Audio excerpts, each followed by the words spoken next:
Fernando Santos had wanted to see more from his supporting cast but, well, as long as the Portugal manager has Cristiano Ronaldo, it is probably not essential. Ronaldo did what Ronaldo does. He got into dangerous areas, he scored and he was decisive. It did not matter that this was not a vintage Portugal performance, nor that they were often made to chase the ball. They got the job done and they have 1 foot in the second round. Ronaldo's goal came early and, after his hat-trick in the 3-3 draw with Spain, he is leading the running for the Golden Boot. Ronaldo is now Europe's all-time leading scorer at international level with 85 goals, having surpassed Ferenc Puskás.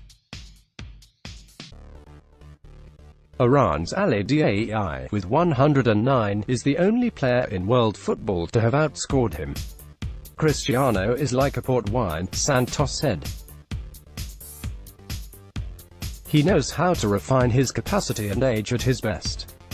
He is constantly evolving, contradictorily to the other players. What he does now is not what he did 3 or 4 years ago, and not what he will be doing in a few years from now. What Morocco would have given for some of Ronaldo's cutting edge. They had none, and that is why the first World Cup since 1998 is over, which is a shame because there was much to like about Hervé Renard's team. Driven by Nordin Amrabat and Hakim Ziyech, the wide midfielders, they boldly carried the fight to a counter-attacking opponent and wove plenty of eye-catching patterns. But when the chances came, all of them in the second half, they blew each one. Ronaldo is all about end product. Morocco are not.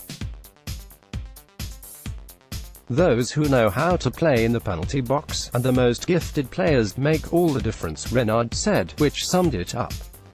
Ronaldo's bravery has never been in question, and the goal came when he plunged into a header as the boot of Karim El Ahmadi wafted about his ears. Portugal had worked a short corner routine, allowing João Moutinho to whip in the outswinger, and Ronaldo's connection was true, unlike Morocco's marking.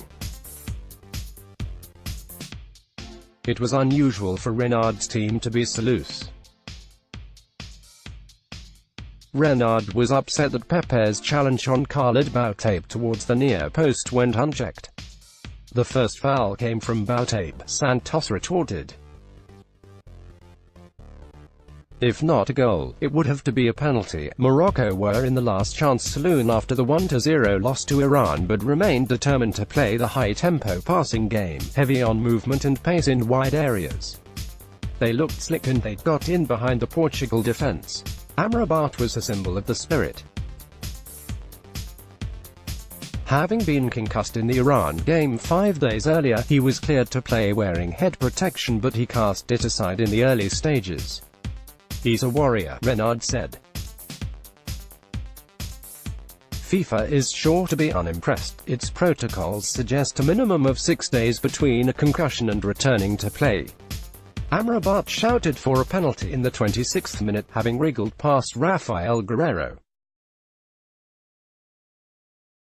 They were grabbing at each other before Amrabat went down, but neither the referee, Mark Geiger, nor his VAR team were moved to act. Guerreiro could be seen to inspect a set of scratch marks across his side after the incident. Renard wanted to know why a pitch-side review was not carried out, and he and his players complained when José Font cleaned out Boutaib in an aerial challenge inside the area shortly afterwards. Again, no censure. Mehdi Benatia could not react at the far post to convert a flick on in first half stoppage time, but Portugal had the clearer chances before the interval. Following a surging run by Guerreiro, Ronaldo dragged narrowly wide of the far post. Ronaldo also played in Goncalo Guedes, who was denied by Munir El Khazoui Mohammadi.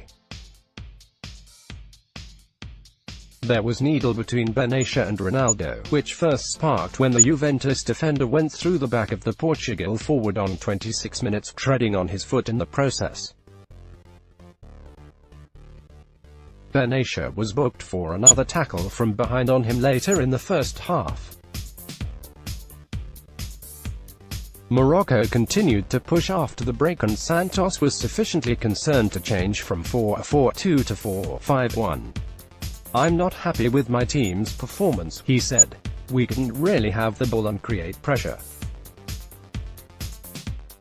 We need more possession. For Morocco, it is perhaps an unfair result, but if you make a goal, you win."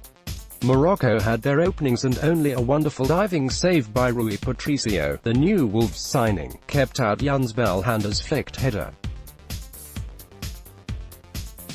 Twice Benatia made smart moves inside the area only to shoot wildly, while Ziyech cut inside and saw Pepe deflect his effort over the crossbar. It was not all perfect from Ronaldo. He blasted 2 free kicks from the edge of the area into the wall and he skied horribly, after running onto an inviting chance. There was also the moment towards the end when he initiated contact inside the area and went down. He was lucky not to be booked. But, yet again, Ronaldo had found the way to win. Sign up for the Fiver, The Guardian's funny and free daily email on the world of football. Player ratings.